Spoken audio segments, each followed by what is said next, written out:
Hi, I'm Jamie Johnson of the Johnson Law Firm, where we do estate planning and probate, and we do it well. Today I'd like to talk to you about how you can avoid taxes on your estate. Today I'd like to talk to you about how you can make sure you don't lose a lot of money to taxes in your estate. Now, this isn't going to be a major problem for most people, because the only way your estate actually becomes taxed is if the value of your estate is higher than the federal exemption.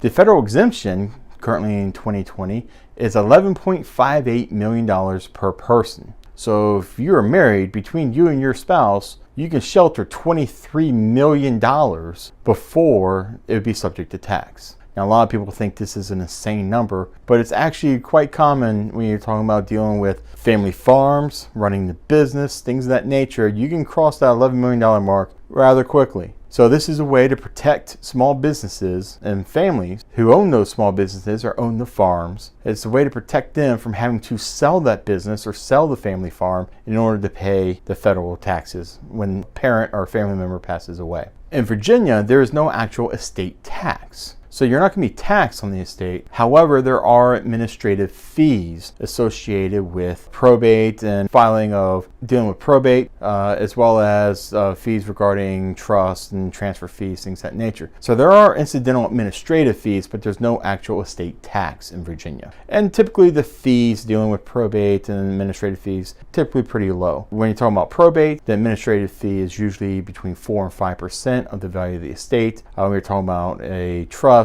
usually it's about 3% the value of the estate. If you do have a small business or a family-run business or family farm that's possibly in excess of, the $11.5 million mark, then there are creative ways to use trust to shelter that business and shelter the family farm to make sure that you can maximize the exemptions between two parents, so that way the family business or the family farm is not forced to be sold when it passes down to the children. You definitely need to speak with an estate planning attorney on how to use these trusts, how to do these split AB trusts and other trusts in which to make sure that you're able to maximize both parents' federal exemptions to make sure that the family business or family farm stays in the family. There's also another federal exemption. That's the annual exemption, where you're able to give up to $15,000 per person tax-free. So if you're interested in reducing your estate, or you want to give more during your lifetime, you can give up to $15,000 to a person without it becoming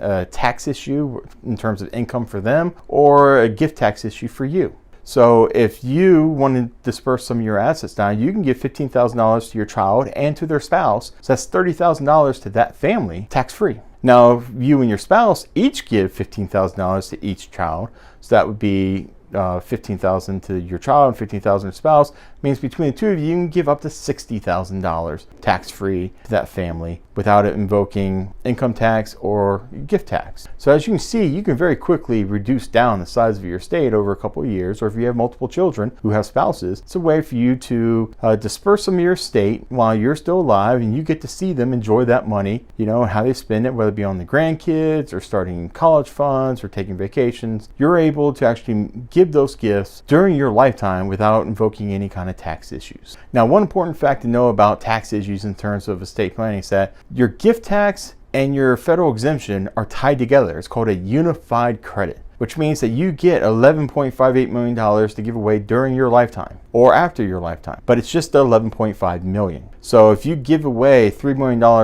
worth of gifts during your lifetime, or you use $3 million of that exemption during your lifetime, that means you only have $8.5 million left during your passing. Now, again, this applies to very, very few people. But if you are in that realm of having a family business or family farm, you need to speak with an estate planning attorney, so that way they can guide you through those minefields to make sure that your family farm or your family business stays in the family at the lowest tax possible.